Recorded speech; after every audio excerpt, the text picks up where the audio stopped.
What's the news on Fidel Edwards? Is there a likely return for him, or is he not going to make it, do you think? I wouldn't rush him back into it. Even if I say he was fit, I would let him miss the next test and try to get him ready for Jamaica. I think you don't want to rush him back in. He got injured in the test before this one. Let him get enough time to recover and come fully fit for Jamaica if he's going to play again in this series. Okay, thank you for that, Courtney. So what we're going to do is take a short break. When we come back, we'll have the presentation and look back over what's been an eventful day in St Lucia, and it's match drawn. The West Indies have managed to save it against all the odds.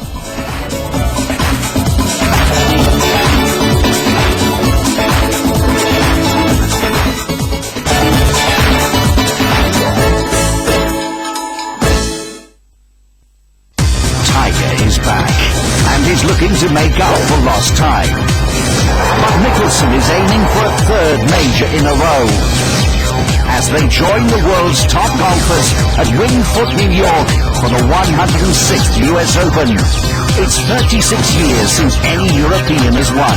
Can they do it in Ryder Cup year?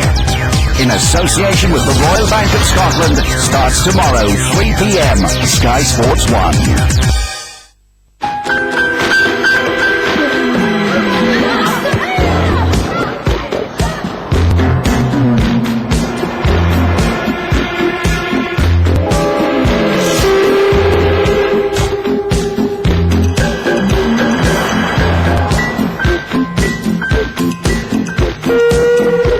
With 4 years 0% finance. New Vectra and new Signum. Take control. This was supposed to be an ad about Zoo's sexiest, most wanted women special. But instead, we blew the 10 grand budget on Scale Electric. Get in!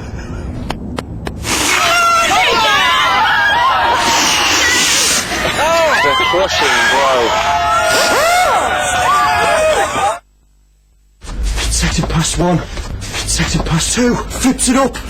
Oh, what a goal! Shh. Stephen York looking for a second. Takes it on the chest. Oh, he's gone into the samba. The crowd, oh, they're loving it. And now, he's on his hat-trick. He turns.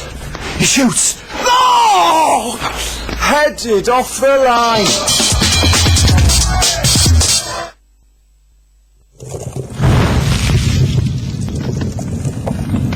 Is carbon costing your business?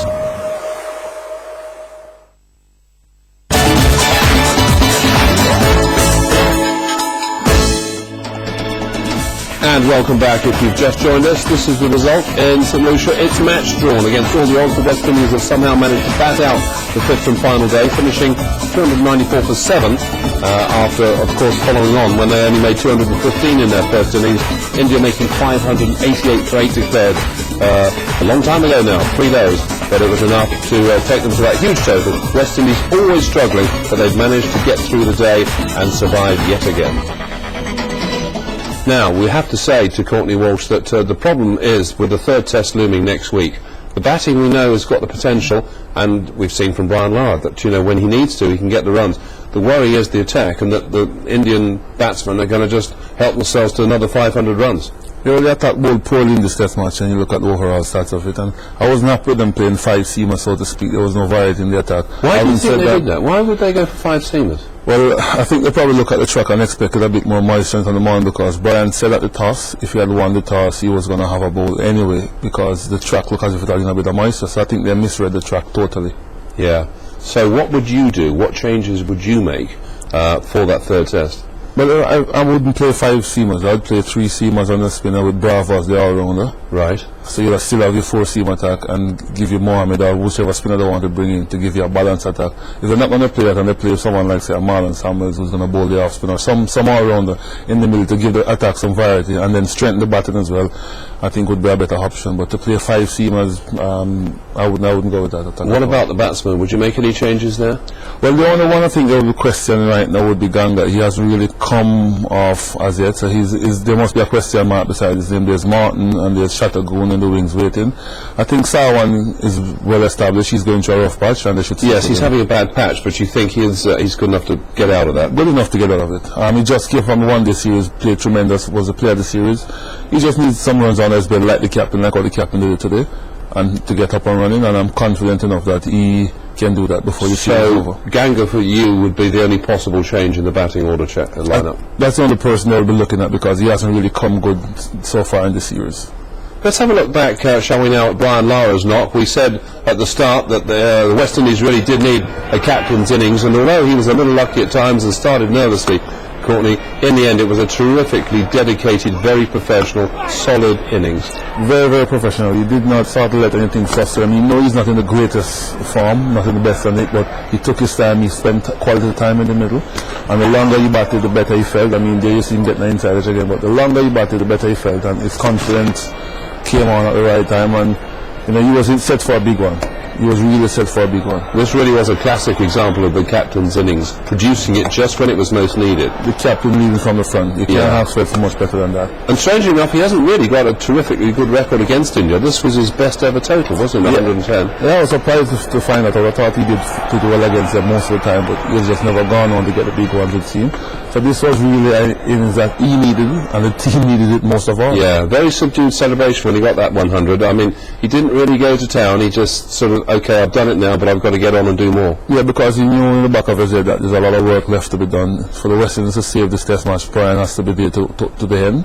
And he just was focusing on concentrating on trying to do that. Yes. When he was out, the look on his face, a big smile, I sort of felt he was saying, well, I know I'm not out, but I'm going to go. I think he is a real smart thing as well. Am I really out? I really want to see the replay of that one. You know? Yes. And because I think he had doubts that he probably wasn't out. Yes. Or he felt that way anyway. Yeah, but I mean, you can't get away from the fact that the man is a star, and I mean, just totally dominated the whole day, didn't he? Really, without him, India would have been done and dusted and home. Without him, India would have won this test match quite easily. I mean, he played the innings from a captain's standpoint that was required. Without a Brian batting the way he did today, the West Indies would have been under tremendous pressure. West Indies, though, in fairness, did have a little bit of luck, sort of, in the day, especially in the final session. You know, there were one or two missed chances, dropped opportunities, missed fieldings. Yeah, India has themselves to blame for that. They put on a couple of catches, and there's a few decisions that didn't go their way, but also there was a few that went their way. But I think catches win matches, and the catches that they put down, they only got themselves to blame for that. You got to take those catches. Absolutely. We're looking at a little montage of missed opportunities, and somehow this was most unlike India, because up until this, they'd done really pretty well. They've done pretty well up until And just when they needed to be at their best, they too were not quite as good as they should have been. Sure, I mean, the captain took some good catches. That one, you have to give him the benefit of the doubt, but this one, he should have taken. That's probably the one that could have won the test match for India. You just wonder too, when you look at these missed opportunities and the fact that they haven't beaten you, I wonder if they're just starting to think, what have we got to do to beat the West Indies? You know, there is that little thing creeping into this now. That is a fact, but I think also the West Indies now is going to start believing themselves that India got the first two tests to win, they didn't do it, now it's our turn, and that cricket has a way of turning around on you, so the West Indians must be feeling a lot more confident now that it's the next test match will be theirs. India will be cursing themselves. We had two good chances and we did not make the most of it. So this match coming up next week, it's going to be tough again for the West Indies. I just wonder what they will now be saying to themselves between now and then. How will Brian Lara, when they leave and they all go their separate ways after they've watched the football, I just wonder what the mood will be. What will the message be to the boys before they get back together for that third test? Well, the message will be go and relax yourself, celebrate the football if you're supporting Trinidad, but just remain focused. We've got a very important test match that we cannot afford to lose. We need to win it, because the West Indies will feel a lot more confident.